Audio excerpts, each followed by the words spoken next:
Olá pessoal, tudo bem? Treino em Foco, análise de exercício de hoje vai analisar um exercício bastante praticado na academia, que é o rosca concentrada. Então eu estou aqui com dois halteres para eu poder demonstrar para vocês e vou dar algumas orientações a respeito da melhoria da técnica e tentando buscar o melhor da técnica para maximizar o processo, por exemplo, hipertrófico e buscar o máximo de execução do exercício. Então vamos ver primeiramente qual é a técnica correta de execução da rosca concentrada. Eu vou ficar sentado, obviamente, no banco, com um afastamento dos pés bem significativo. A partir desse ponto eu tenho que buscar uma estabilidade, tanto do tronco quanto do braço que vai treinar, do membro superior que irá treinar.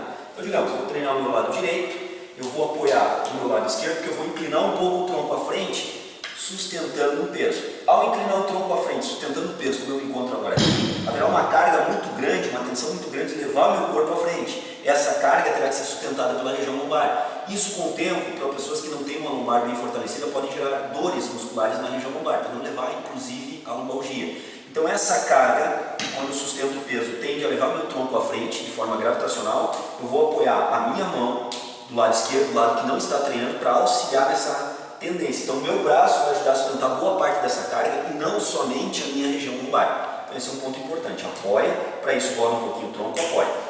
O outro braço eu vou apoiar o cotovelo sobre a parte interna da coxa.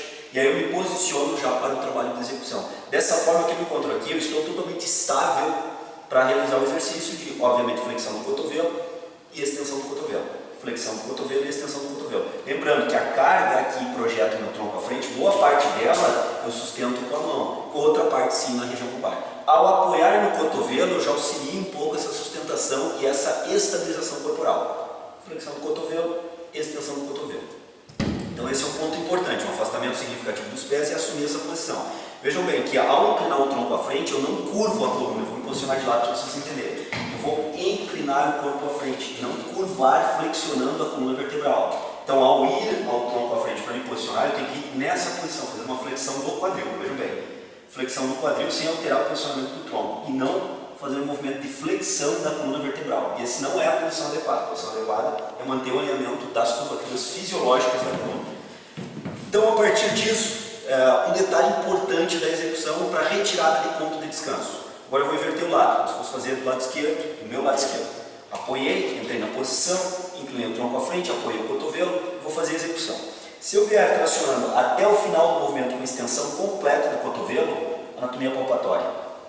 Vejam bem o grau de tensão muscular que eu estou no bíceps. Muito baixa, porque nesse ponto é considerado um ponto de descanso. Lembrando que descanso entre aspas, porque há uma certa tensão muscular, mas muito mais baixa do que em outros ângulos de trabalho, onde eu posso perceber pela própria anatomia palpatória. Eu faço uma palpação e identifico que o bíceps braquial, até esse ângulo, ele tem uma tensão bem significativa. A partir desse ângulo para a extensão do cotovelo, vejam a diferença. Espero que a câmera consiga perceber, através da filmagem, consigam perceber bem. O tônus muscular é muito mais baixo. Se eu fizer ângulos de flexão do cotovelo, o tônus aumenta e aumenta de forma bem significativa.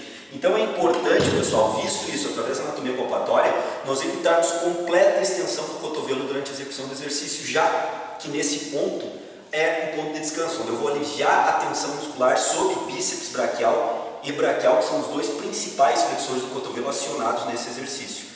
Lembrando que o bíceps braquial é mais superficial e o braquial é mais interno, mas hipertrofiando os dois darão volume para o braço na face anterior do segmento do braço. Então o trabalho de hipertrofia na flexão do cotovelo com o antebraço supinado, como é o caso desse exercício, ele vai trabalhar fortemente o bíceps braquial, que é o mais superficial, como também o braquial, que está abaixo. Os dois vão aumentar o volume da face anterior do braço. Para isso, então, o ideal na execução, além da estabilidade corporal que eu passei antes, é evitarmos uma extensão completa do cotovelo. Vejam bem, eu evito uma extensão completa do cotovelo e volto a flexionar, trazendo o halter até a altura do meu peito, com uma flexão do cotovelo bem significativa, volto, não estendo completamente e executo o movimento. Isso seria o ideal em termos de execução, para ficarmos durante toda a fase concêntrica e excêntrica com uma tensão muscular significativa sobre os dois principais flexores do cotovelo acionados aqui. Volto a dizer, bíceps braquial e braquial. Para as pessoas mais avançadas, que já trabalham com a técnica do robo associado ao exercício, nós temos também uma orientação interessante a passar. Vejam bem, com a mesma postura corporal adotada, Ao partir o movimento no final da fase excêntrica e começo da fase concêntrica, final da fase excêntrica e começo da fase concêntrica, eu posso usar o balanço da coxa em abdução. Vejam bem agora a diferença. Eu uso o movimento da coxa para inverter o sentido da tração. Então, eu venho na fase excêntrica, uso o movimento da perna para voltar para a fase concêntrica. Tem uma forma de roubo, quando vocês estão no final da série e já são executantes avançados, usar um grupo muscular diferente, que no caso aqui de coxa, e esse movimento que eu estou fazendo é a adução do quadril, então a musculatura interna que vai fazer esse movimento para auxiliar, é uma técnica do roubo, onde eu vou usar pouco desse movimento para pontos críticos de execução, para que me permita fazer um número de repetições um pouco mais avançado com um determinado peso. Então vejam bem, fiz execução, voltei, fiz execução, voltei, execução. Então é uma técnica para as pessoas mais avançadas, para aqueles praticantes mais avançados, chamada técnica do roubo, onde eu vou usar um grupo muscular de membro inferior diferente e vai contribuir para que eu mantenha um número de repetições elevado, mesmo com uma quilagem elevada. Não exagere no roubo, use como uma técnica auxiliar no treinamento.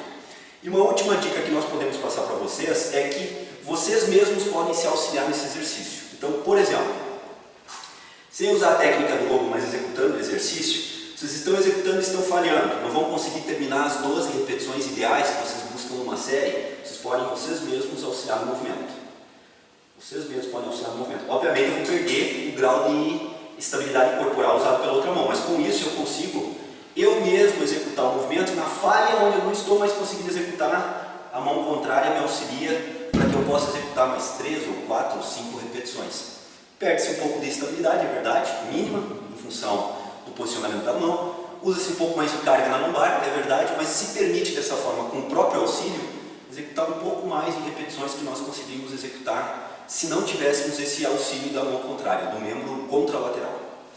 Então hoje, o treino em foco, a análise de exercício, tentou mostrar para vocês um exercício bastante comum, porém salientamos algumas técnicas e alguns detalhes importantes na execução que podem contribuir muito na execução de vocês e principalmente na maximização do trabalho muscular.